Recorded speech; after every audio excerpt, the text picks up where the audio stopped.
Vamos a mezclar ahora el comunismo con el socialismo para disfrazarlo un poquito más.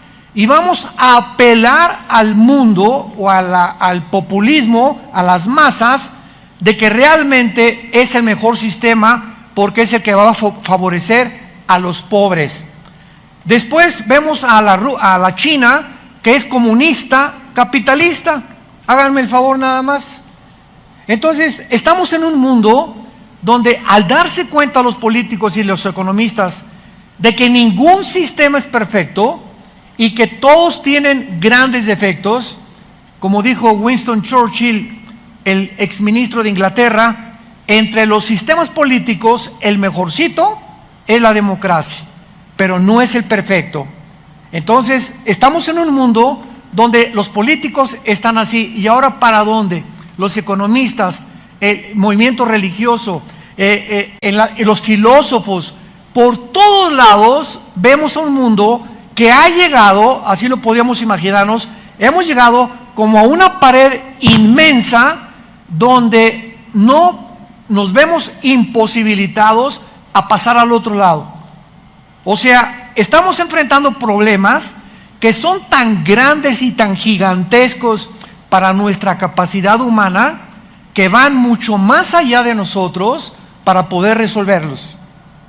Ahora, muy bien, cuando el mundo llega a este punto al que hemos llegado en el siglo XXI, y donde nos damos cuenta que ahora la familia ya no es papá, mamá ni los hijos, nos hemos atrevido a redefinir y a desbaratar la familia tradicional de los últimos 6,000 años, damas y caballeros.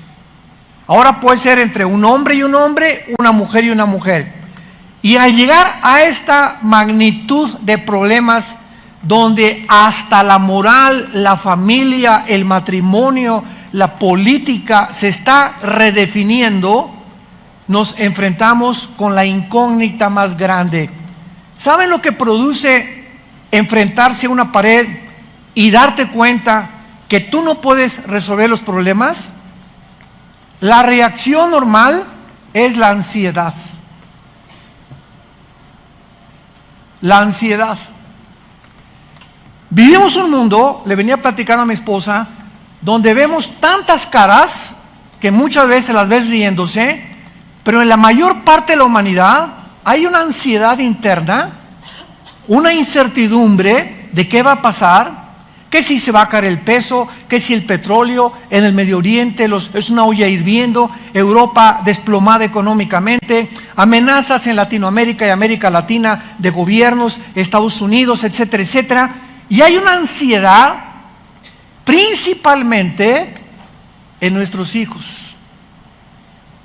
Los jóvenes, aunque ustedes los vean ja, ji, están enfrentándose a un mundo que es de los más difíciles que el ser humano ha enfrentado.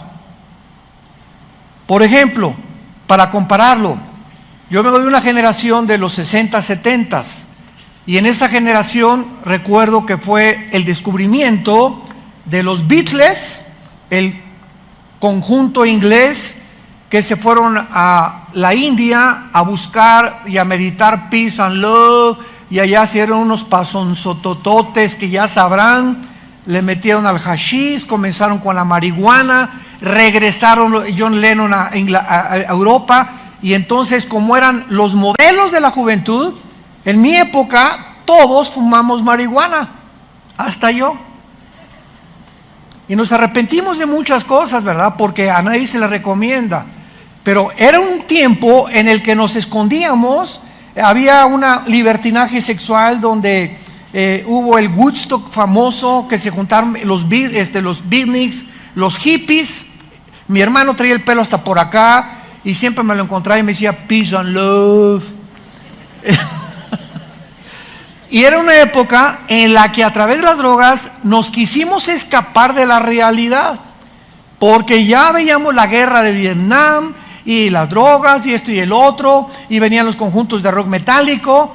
Pero ahora en el mundo que nos encontramos en el siglo XXI es muy diferente, porque ahora la tecnología ha superado continuamente y sigue superándolo la capacidad de nosotros para poder aprender en la época cibernética en la que ahorita tu computadora de hace un año ya es obsoleta.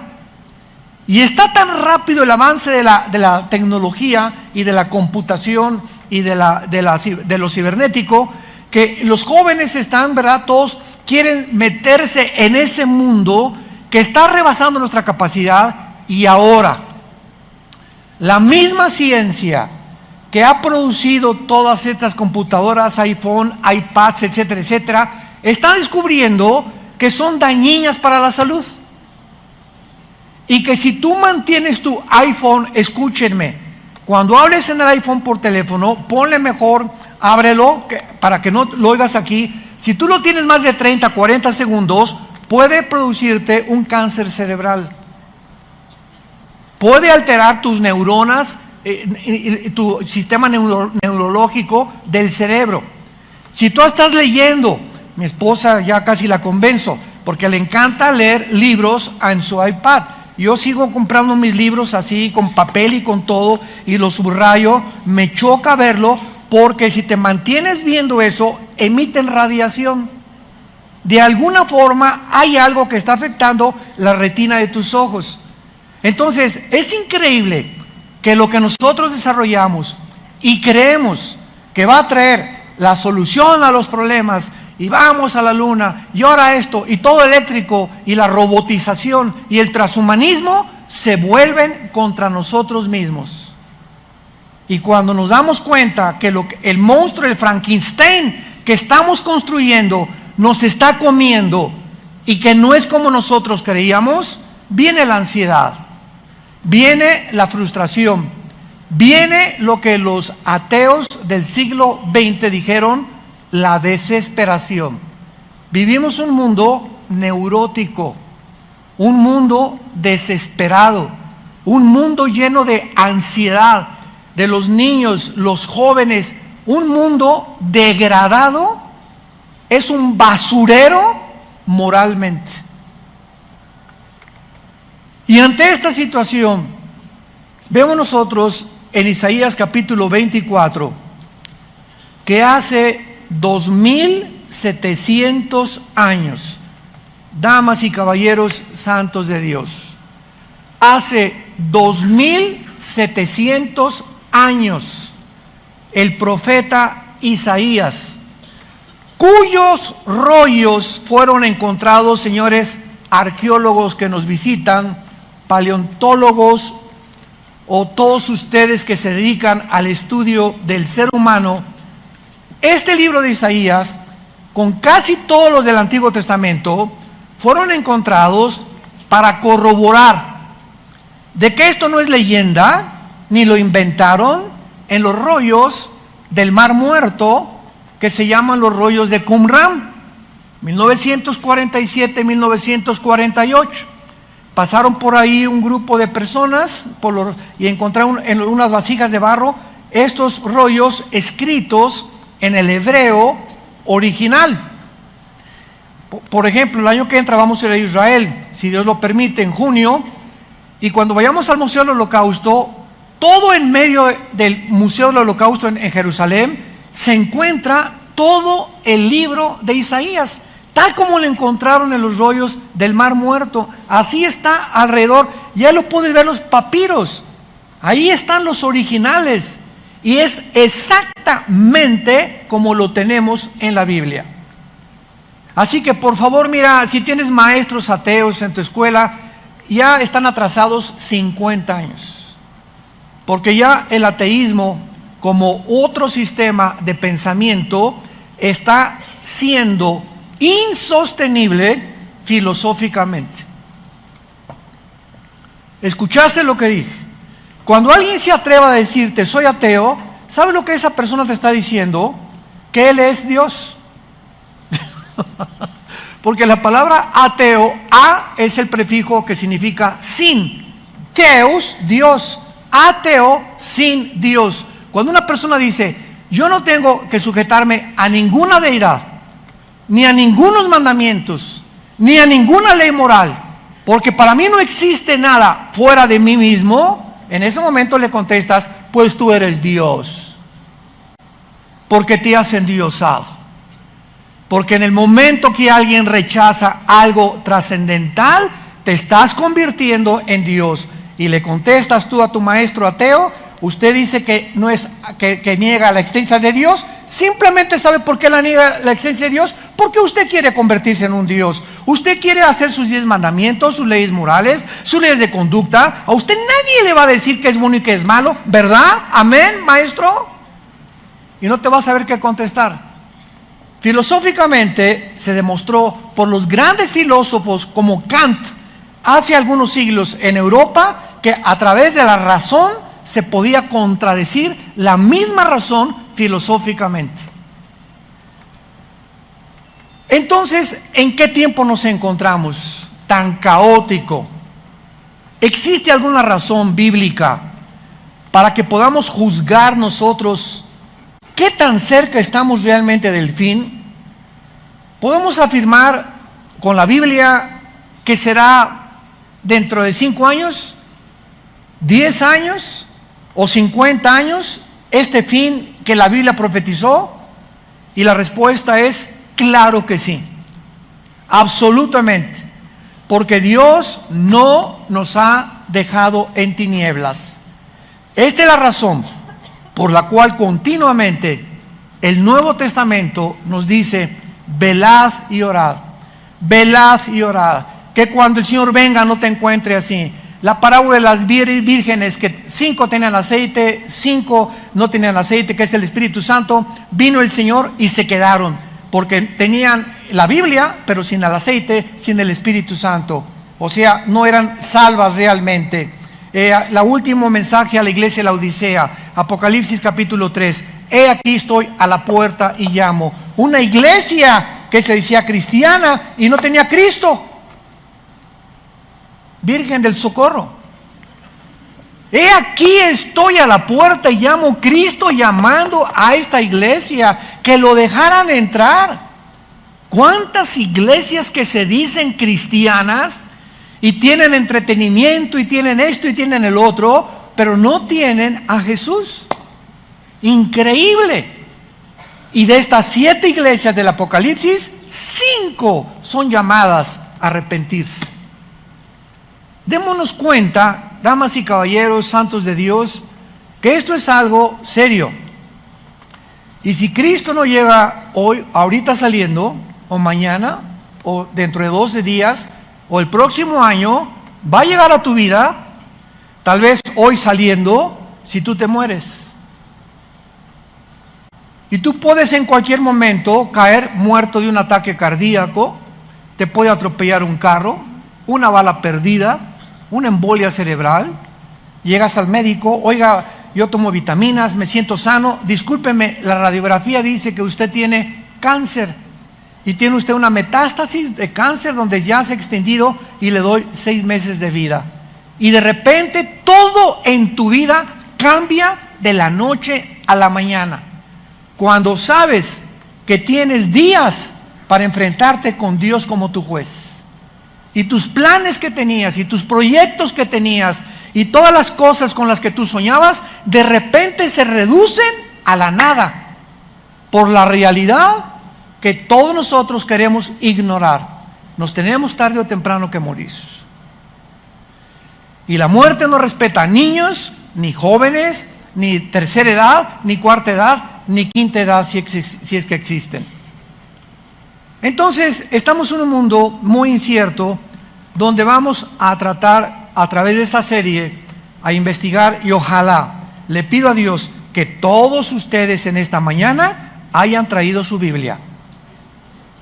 Porque los que no trajeron su Biblia y los que siguen acostumbrándose a ir a la iglesia, porque aquí se pasan de vez en cuando en las pantallas versículos y no entiendes que la tienes que tener en tus rodillas, en la iglesia el domingo, hojearla, buscarla y checarla, no vas a tener realmente la bendición que Dios quiere darte. Porque ya es una costumbre que llegan a la iglesia sin Biblia. Imagínense el partido América Chivas sin pelota. ¿Cómo puede un partido de fútbol jugarse sin pelota? Y venir a la iglesia sin Biblia es como venir a un partido sin pelota. Muy bien. Antes que nada, veamos en primer lugar que Dios ha establecido un patrón profético bíblico.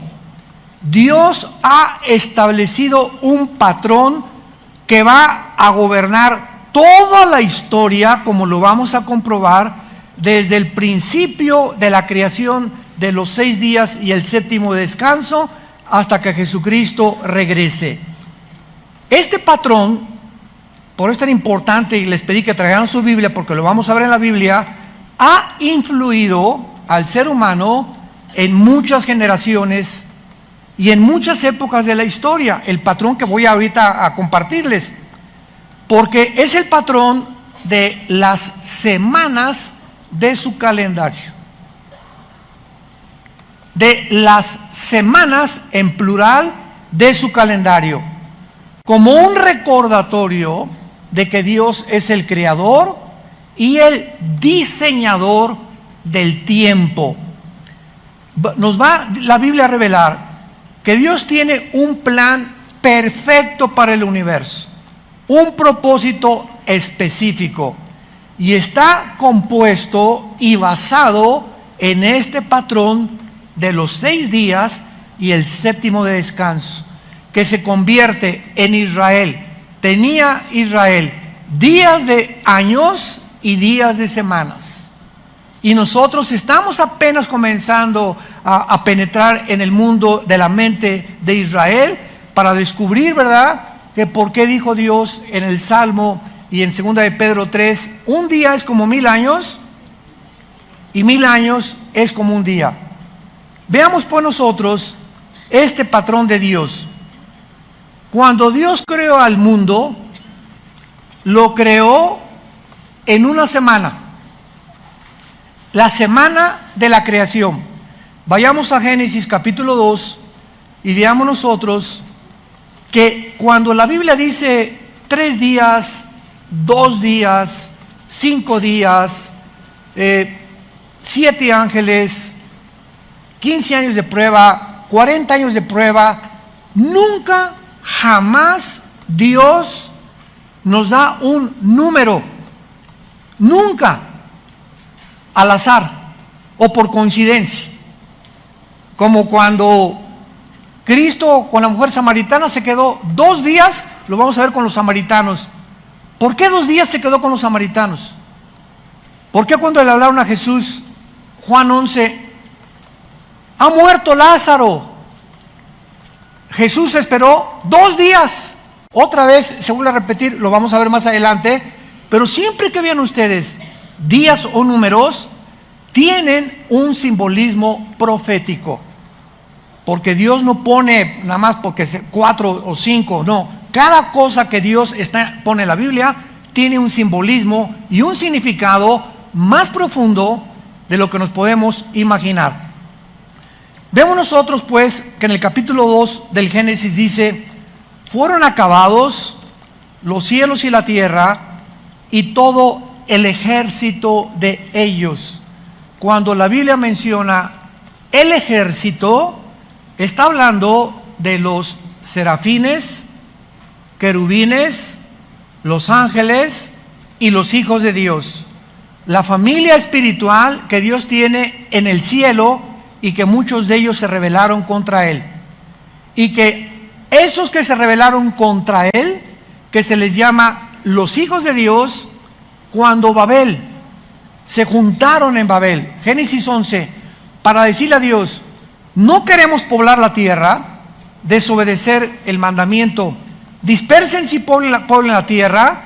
Dios confunde sus lenguajes y dice Deuteronomio 5 y Deuteronomio 32 del 8 al 9 que ahí de Babel hasta nuestros días Dios le entrega a los principados satánicos las naciones del mundo para gobernarlas.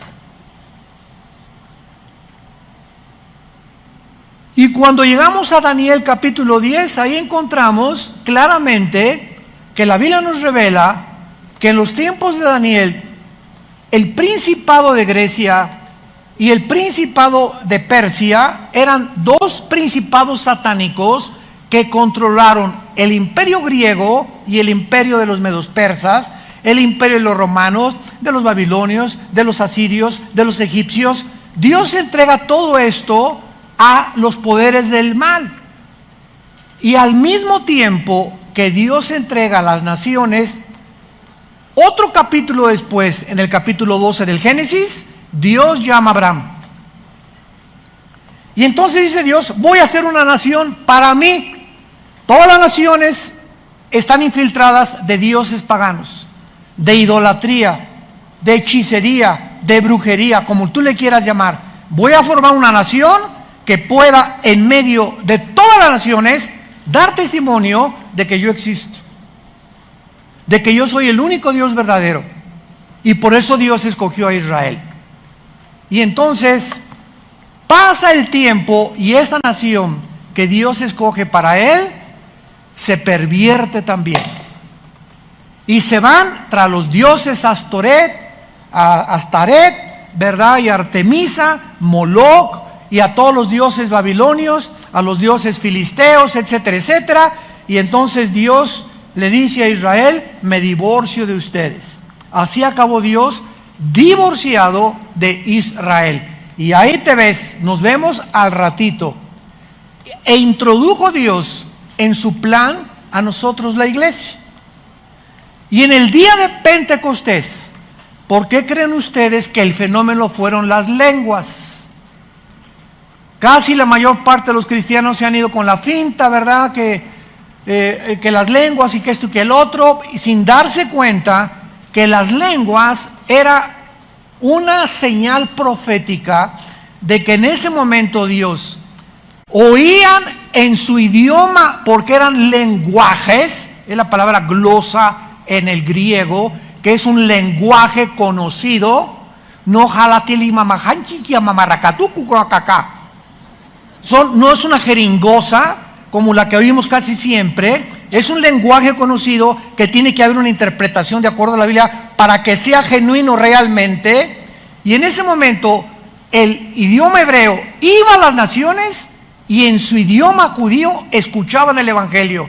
Lo que confundió en la Torre de Babel, Dios lanzaba una campaña ahora para la conquista de las naciones y nos mandaba a nosotros, a esas naciones entregadas al paganismo y a los dioses, ser predicadas y conquistadas por el mensaje del evangelio.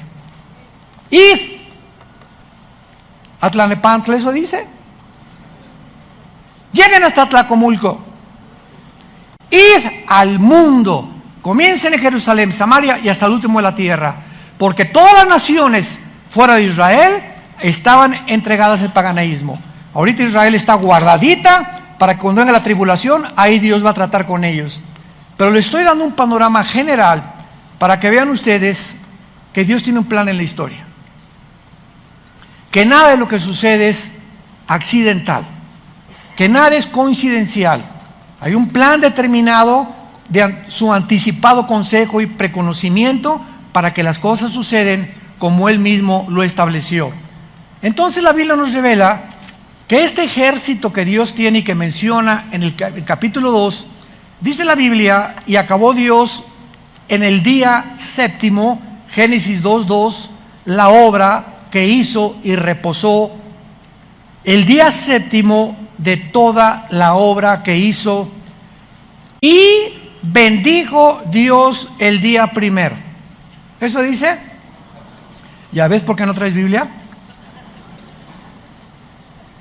Y bendijo Dios el día séptimo. Vamos a ver el increíble significado detrás de esta bendición. Y lo santificó. No solamente lo bendijo, sino que también lo santificó, porque en él reposó de toda la obra que había hecho en la creación. Entonces vemos que tomaron 7 días, 6 días la creación, y el séptimo día Dios dejó de trabajar. Cuando dice la Biblia que Dios reposó, no significa que estaba cansado, porque dice Isaías 40 que Dios no es como nosotros, que se cansa. Al contrario, le dará fuerza al débil y al que ya no las tiene. Dios nos levanta con fuerzas como las águilas. Significa que dejó de trabajar, o sea, dejó de crear, vaya. Todo ya estaba creado, ya Dios no tiene nada que crear. Dios no volvió a intervenir en la creación. ¿Hasta cuándo creen? Hasta que vino Jesús. El que está en Cristo, nueva criatura es. La palabra criatura es creación. Dios vuelve a crear a nosotros, la iglesia, como el cuerpo de su Hijo Jesucristo. Dios crea dentro de nosotros un nuevo espíritu. Somos una creación interna, el cristiano que ha recibido a Cristo, donde todas las cosas comienzan a ser nuevas, lo que comienzas a ver, lo que comienzas a comprender, lo que comienzas a oír, tus intereses por el mundo, la forma como tratas a tu esposa, cómo ves tus negocios, todo es una revolución, el nuevo nacimiento. Cosa que el mundo no entiende y, como hicimos en México, ni entenderán, como de un Teofilito. Porque las cosas secretas de Dios, el mundo no las puede comprender. Pero comprendamos lo siguiente. Dios crea entonces 6 días de creación y un día séptimo. Este patrón recorre toda la Biblia. A Israel, cuando funda Dios Israel con Abraham, Dios le da a Israel 6 días de trabajo por un día sabático para el descanso humano. Entonces, en los días de la creación, Dios cesa de trabajar. Y aparte ese día, el séptimo día, que era el sábado para Israel, y ahí Dios dice, este día es especial. Y nos los da a nosotros esa semana.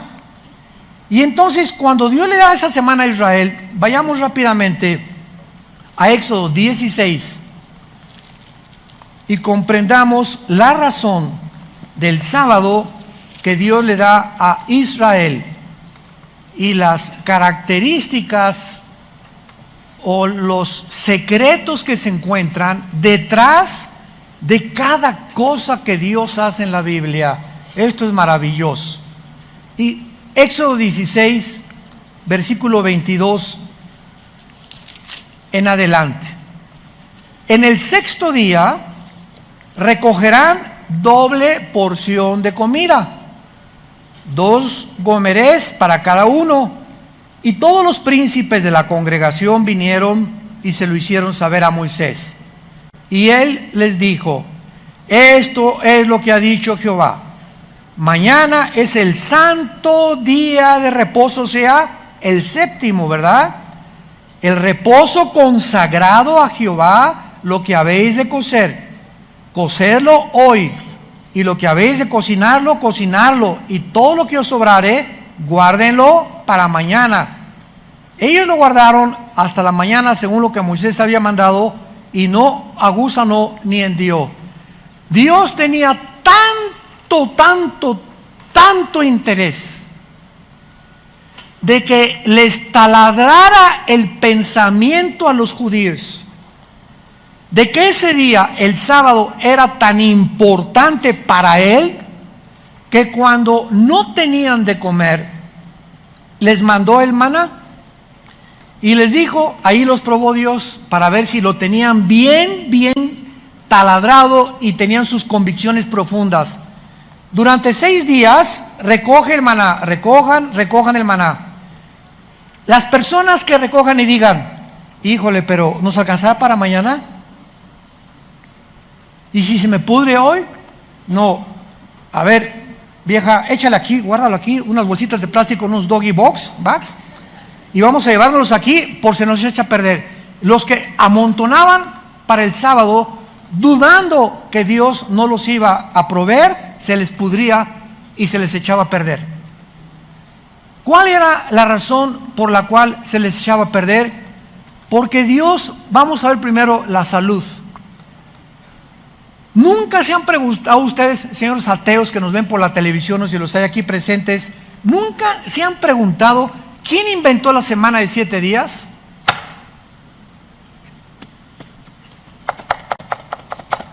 ¿Buda? ¿Marx? ¿El Che Guevara? ¿Walter Mercado? ¿Zoroastro? ¿Mahatma Gandhi? ¿Stalin? ¿Quién inventó la semana de 7 días? ¿De dónde salió? 6 días por 1, 6 días por 1, 6 días por 1. Y ahora la ciencia y los estudiosos del cerebro y del comportamiento de la conducta humana han llegado a reconocer y a comprobar hasta el siglo XXI que las personas que no dediquen, y no tiene que ser el sábado, si tú trabajas el domingo, hoy, ¿verdad? Y descansas en tu hotel mañana, ese es tu día de descanso. Lo importante es lo siguiente, que Dios ha diseñado el cuerpo humano para que descanse. Y si tú no respetas que necesitas descansar, y descansar es no hacer nada, ni te vas a llevar tu computadora el día de descanso. El día de descanso te vas a ir al boliche, o vas a ver una película, o te vas a Chapultepec, o a remar a Xochimilco, y te vas a olvidar completamente de todo para poder desatornillar todo lo que traemos aquí amontonado por 6 días, porque si una persona no acostumbra a descansar totalmente y a sacar todos tus pensamientos y preocupaciones una vez al día, comienzas a manifestar problemas mentales. Algo se comienza a descomponer neurológicamente. Comienzas a ser una persona sumamente nerviosa. Comienzas a ser una persona con múltiples desórdenes de la personalidad. Comienzas en la mañana a ser una persona, con tu familia eres otra persona. Aquí llegas a la iglesia con cara de San Cleotilde. Con tus amigos tienes otra personalidad. Sin que nos demos cuenta, comenzamos a desintegrarnos y comenzamos a acudir al mundo, al psiquiatra, al psicólogo, que van a acabar dándote Valium, Prozac, ecuaniles, pastillas tranquilizantes. Otros huyen en el alcohol, otros en las drogas, otros en las mujeres o en los placeres, pero comenzamos a buscar algo que nos evada de la realidad que estamos enfrentando, porque no nos aguantamos a nosotros mismos. Y se manifiesta en amargura, en ira, en rencor, en falta de perdón. Y ahí estás dentro, ahí traes un veneno entre ti que te está infectando, que ya no has perdonado a tu cuñada de hace 2 meses, o a tu ex esposo de hace 1 año, o a tus papás, o a tus hijos, etcétera, etcétera. Y todo eso comienza a autodestruirnos, a desintegrarnos sin que nos demos cuenta. Y todo se refleja aquí en la mente. Y eres una persona desesperada, inquieta, frustrada, sin paz. Y si no tienes paz, tú no puedes venir a Dios. Tú no puedes venir en ese estado a creer que Dios te va a hablar en la Biblia. Porque tenemos que venir a la Biblia tranquilos, fuera amargura, fuera todo lo que sea fuera, Señor, dependo completamente de ti. A mi hijo no lo voy a cambiar, a mi hija no la voy a cambiar. El matrimonio de mis hijos está mal, que se bañen, que se arreglen, los aconsejamos, pero los problemas externos de nuestro matrimonio, nunca permitas que entren a tu matrimonio, ni que descompongan la paz entre tú y tu esposa, entre tú y tu esposo.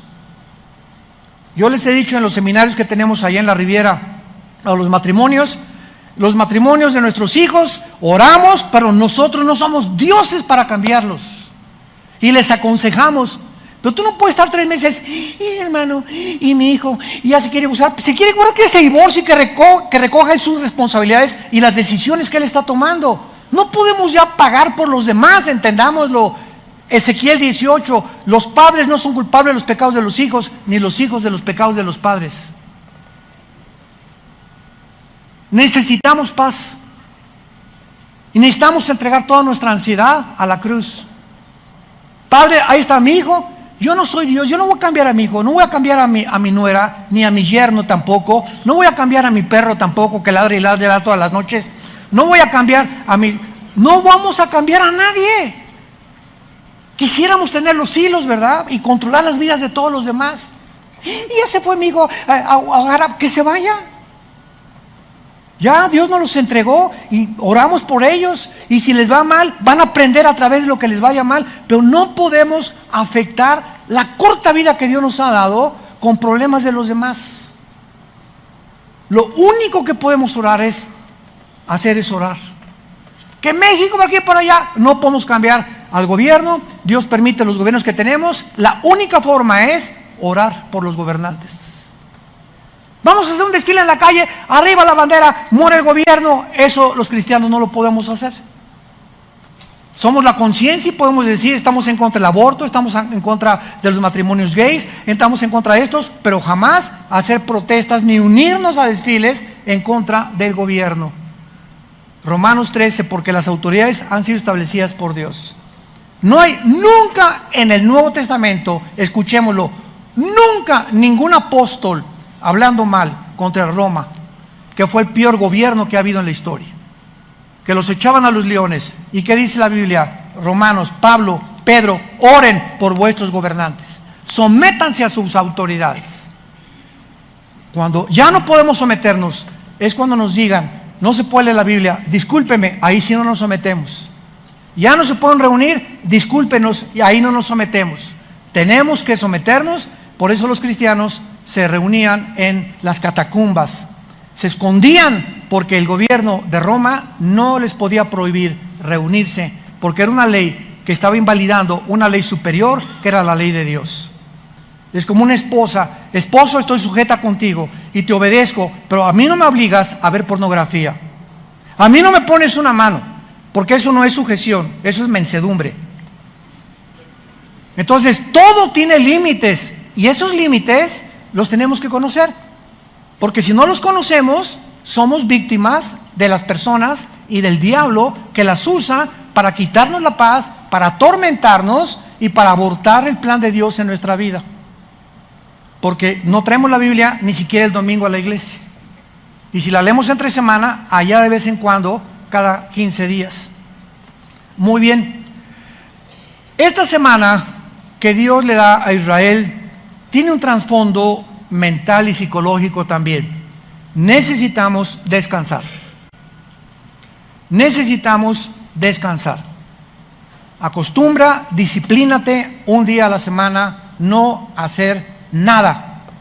Vete con tus hijos, distráete, boliche, una buena película, etcétera, etcétera, no sé, jugar cartas ahí en tu casa, sin apostar desde luego, ¿verdad? Dominó, ajedrez, en fin, la cuestión es completamente aislarnos de todo lo de la semana y estar pensando y poder darle tranquilidad, porque las neuronas de nuestro cerebro necesitan no estar así todo el día, porque es una electricidad lo que traemos dentro. Todo es eléctrico aquí adentro. Y si tú estás siempre así, están así tus neuronas y vas a explotar. ¿Y qué va a ser el resultado? ¡Ah! Vas a golpear a tu esposa, quítame estos hijos y no me toquen ahorita. Y llegamos a un punto de desesperación. Te atraviesan el tráfico y sacas la pistola. ¿Por qué te me atravesaste y le echas el carro encima? Porque dentro de ti traes un volcán. ¿De dónde viene ese volcán? Que no has podido frenar tus emociones porque necesitas descanso. Qué increíble que pueda estar la raíz en esa falta de tranquilidad que no tienes, porque tú has creído que el trabajar, no, como los japoneses, noche y día, noche y día, noche y día, ese es un hombre de trabajo. Es un bruto, diría mi abuelita. Muy bien. Ahora, este principio de los 7 días por un descanso, Dios se lo dio a Israel. En el Nuevo Testamento jamás se vuelve a mencionar el Shabbat. Nunca. Se menciona en los evangelios que estaban bajo la ley, pero de los Hechos al Apocalipsis, Hechos capítulo 14, 1 Corintios capítulo 16, los apóstoles dejaron el sábado, el séptimo día, y ahora a la iglesia, Israel es una entidad y la iglesia es otra entidad. A Israel el séptimo día, a nosotros el primer día. ¿Qué es hoy? El domingo. Es el primer día de la semana. Y vemos nosotros que los apóstoles comenzaron ya a reunirse, Hechos 14, 1 Corintios 16, el primer día de la semana. ¿Por qué? Porque Cristo resucita el primer día de la semana, inaugurando la época de la gracia. Y el Espíritu Santo viene en Pentecostés el domingo también, el primer día de la semana. Entonces vemos la diferencia nosotros en lo que significaba para Israel y en lo que significa para nosotros. Pero aquí hay algo extraordinario. Dios le da a Israel el patrón de la semana de años, que se llama el Shemitah, si lo quieres apuntar en el hebreo, o que es conocido también como el jubileo. En otras palabras, todos los esclavos, todos los siervos, y cuando hablamos de esclavos en la Biblia, por la mala interpretación y la mala comprensión que la gente tiene, es que la Biblia tenían esclavos.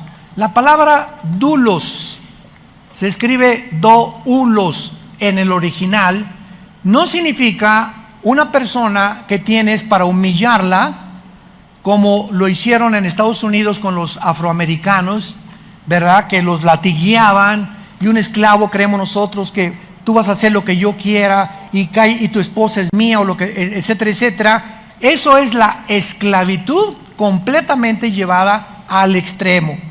La palabra doulos significa sirvientes domésticos. Tenemos nosotros aquí en Toluca una muchacha que nos va a cocinar, es nuestra sirvienta doméstica, y la tratamos, se sienta a desayunar con nosotros también, la tratamos como un ser humano, tratamos de velar que esté bien, etcétera, etcétera. Hay choferes en Villanueva para el Mundo, hay secretarias. Todo aquel que presta un servicio es una persona que se le llama siervo, y el más grande de todos fue Jesucristo. El creador de los cielos baja al mundo a servirnos y a desbaratar el concepto que se tenía, que la persona que sirve entonces es mayor que los que le sirven. Y Jesús dice: no, el más grande es el que sirve que el que es servido. Y yo he venido para servirlos a ustedes, y el mayor entre ustedes es el que sirve a los demás. Nosotros los pastores, cuando buscamos personas a quienes darles responsabilidades, ¿saben qué buscamos? No buscamos nunca talentos. No, este hermano es esto y esta hermana es esto, por aquí, por allá. Buscamos entre ustedes quienes tienen el espíritu de servicio. Quienes vienen a cargar las sillas, a despolvar, a cargar esto, a colocar, a meterse en el staff, a hacer servicios en los baños que aparentemente no los haces tú porque eres Piruration. El hermano Pirruris no se puede lastimar ni ensuciar las manos. ¿Qué se han creído que yo vengo? ¿Sabes una cosa? Jesús se hincó a lavarnos los pies. Se hincó a lavarnos los pies. El creador de todas las cosas. ¿Es suficiente ese ejemplo para que te sigas creyendo Piruration? Muy bien. Vemos nosotros entonces en Éxodo capítulo 21, versículo en penúltimo lugar, 21:2. Si comprares siervo hebreo, 6 años servirá, mas al 7º saldrá libre de balde. Todo esclavo o todo sirviente o todo empleado doméstico nada más podía, no de por vida, solamente 6 años debía de trabajar. Y el amo le debería decir: Pancho, ya llevas 6 años conmigo, ahora eres libre para hacer lo que tú quieras. Si quieres seguir trabajando conmigo, lo puedes hacer, pero ya no tienes la obligación de servir en mi casa. Se llamaba el Shemita. Y a los 50 años, después de cada 49 años, el año 50 era un día en el que se dejaba ir a los esclavos y se perdonaban las deudas. Si tú debías algo a alguien, no te las podían cobrar. Nadie dijo amén. No te conviene, ¿verdad? No, a mí que me paguen. Bueno, todo esto tenía un simbolismo tremendo. Ahora, es interesante que estos 6 días, que eran semanales, se convierten en 6,000 años. Porque estaba escondido dentro de la semana de creación, la semana de los años. Sígueme con cuidado. De Adán a Abraham, apúntalo, hubo 2,000 años. De Abraham a Cristo, 2,000 años. Ya llevamos 4,000 años. Y de Cristo a nuestros días, ¿cuántos llevamos? ¿Perdón? Ya casi 2,000 años. Ahora, muy bien, si el 7º año o los otros 1,000 años que siguen es el milenio, nos encontramos al final de los 6,000 años. ¿Cómo podemos? Aquí viene la cuestión, lo vamos a contestar en la otra conferencia. ¿Cómo podemos nosotros comprobar, corroborar cuántos años llevamos? Porque el calendario se cambió.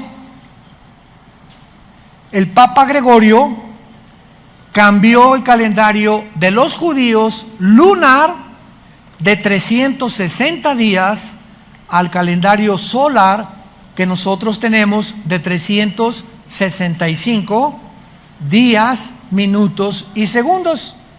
Entonces, en este cambio de calendario, recordemos que en la Biblia los años son de 360 días y cada mes se contaba con la luna llena. Por eso el calendario judío comienza en Rosh Hashanah, que es en septiembre. El de nosotros, el 1 de enero, que es el calendario solar. Para los judíos, en marzo, abril, es el Nisan, el inicio de las fiestas, y la culminación en septiembre y octubre, que es el Rosh Hashanah, el Yom Kippur y el Sukkot, que son las últimas 3 fiestas que no se han cumplido, y que la que falta es el Rosh Hashanah, que es las trompetas, que es el rapto de la iglesia. Bye. Es interesante cuando comenzamos a poner así todas las piezas del rompecabezas, porque la Biblia es un rompecabezas, armamos el rompecabezas y todo tiene sentido, todo se aclara. Pero Dios no quiere aclararle a todos o a todas las personas. Dios quiere aclararles el panorama y darles tranquilidad y paz y seguridad y esperanza únicamente a los que siguen a Jesús. Nada más. Hermana, yo soy cristiano.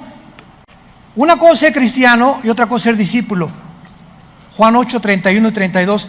A los que ya habían creído, Jesús les dijo: si ustedes permanecen en mi palabra, serán mis discípulos. Entonces las iglesias están llenas de personas que se dicen cristianas, pero no es cierto que siguen a Jesús. ¿Qué es seguir a Jesús? Todos los días, de noche y de día, Josué. De noche y de día. De noche y de día. Medita, lee, memoriza, estudia este libro de la ley. Cuando yo vea que de día y de noche, Señor, a las 12 del día, o que de día y de noche, yo nada más en la noche, o que la canción, hombre. ¿Qué es la fe? Cree lo que la Biblia dice. ¿Y por qué no lo haces? ¿Tienes fe? También los demonios la tienen. Y te ganan porque tiemblan, pero no hacen la voluntad de Dios. La fe, si no tiene obras, no es fe. Y por eso se justifica no la salvación, sino se declara públicamente y ante los ángeles y ante Dios que tú crees esto porque lo estás practicando. Si tú dices creo y no vives lo que tú crees, te engañas a ti mismo. Cuando tú hagas esto, de día y de noche, todo lo que hagas prosperará. Te irá bien en todo lo que tú hagas, porque mi presencia, dice el Señor, irá contigo. Porque yo honro a los que me honran. Y es el tiempo en que estamos viviendo nosotros, que tenemos que despertar ya a la realidad de que el cristianismo que se está viviendo no es el cristianismo, es entretenimiento.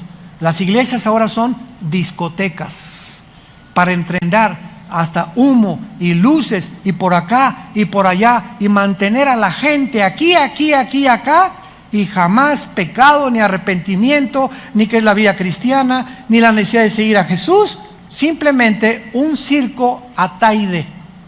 Nada más falta que inviten a Cepillín para que estén contentos los cristianos. Oremos. Señor, te damos gracias por tu palabra, por abrirnos las Escrituras como se las abriste a tus discípulos después de resucitar.